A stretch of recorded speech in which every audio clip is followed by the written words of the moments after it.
So, guys, get to your vehicles Yes. and follow instructions. Yes.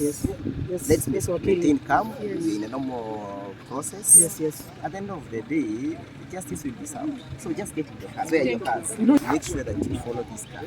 Yes. Umesikia? I followed this Follow one. gari. Okay. Kwa hivyo lazima unote gari yako kwa tourist. Tuko na hii gari, tuko na ile KCH, na tuko na hii. Okay. These are the ones who are leading us because they could be some guys who are planning bad things. Bado hatujajua. Hatujajua. Tukienda koti, tunatumai pengine ni hapa Wang'uru ama Kirinyaga, wherever we shall be taken. All what we want to do is we be presented before court.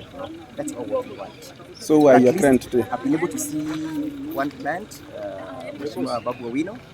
I've been able to see him. The police are very cooperative. I must say that the police are very cooperative. Very cooperative, very cordial. It's only some goons who wanted to bring issues here at the police station, but the police have handled them effectively.